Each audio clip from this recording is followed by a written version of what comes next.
We have the desire and the ability here in Israel to avoid conflict of interests and pressure. We don't have the oil industry here, so we have a lot to gain. Speaking of alternative fuels, obviously natural gas and coal are raw materials that can already be used today. Now, the best estimates of the Department of Energy in the U.S. as to how many electric cars will be on the roads in the U.S. 20 years from now estimates that maybe 7% of all the oil consumption in the U.S. will be converted to drive on electricity. Now, during the same 20 years, the oil consumption in the U.S. is expected to grow by 10%. So the conversion to electricity will not even cover the growth in consumption over the next 20 years. Now, we certainly hope that these estimates will be turned out to be not aggressive enough and more people will drive on electricity, but that's the current estimate. And in my opinion, Israel both can and should do the following things. The first thing is to encourage R&D and commercialization of the cellulosic ethanol process that we described earlier.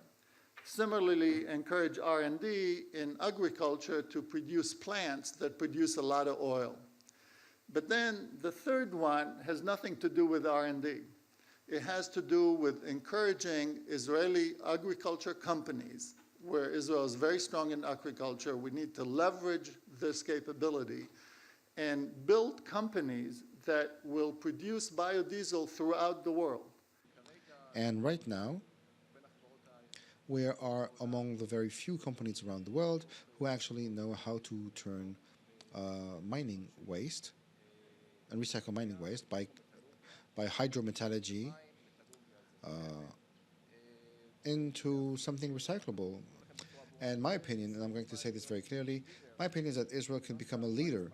And this is not by coincidence Weizmann did what he did. We can do the same thing here. We have the people.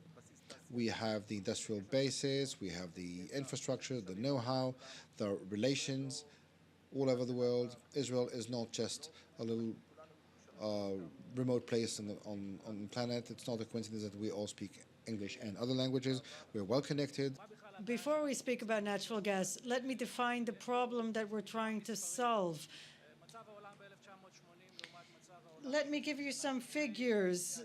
1980 and 30 years after, we have almost 7 billion people compared to 4. The number of vehicles has grown. The GDP has grown. The oil need has grown. The one thing that has not grown is the OPEC output. And position Israel as a leader, a global leader. Israel would be the first country to introduce a new fuel into the fuel system, except for China. No other country in the left has introduced methanol as an alternative fuel, except for one brief episode in California during the 90s. As far as electric transportation goes, I think that Israel will rapidly become the leading user of electric vehicles because of Better Place and its project here in Israel. The important point to stress is that we want to make an impact both on the long term. We're talking about sustainability, not just renewable. We can be addressing either renewable or alternative fuels, but sustainability is the key phrase here. And all the different fuels are finite. CO2, water, photosynthesis, these are things that are not finite, and we can make them into biomass. We have to be smart enough to do that and invest enough to do that. The very important point is the interface between the industry and the academy, because as a state, we're going to invest a lot of money on generating ideas and on developing technologies. If I may, we must not assume that the prices of oil will always be high and the price of gas will always be low. In the global economy, we are now entering a very long phase of instability. Yossie said something which was very true. Whenever oil prices rise, there's a depression afterwards. And what happened during the depression? In a depression, prices fall. All of a sudden, priorities change and all that.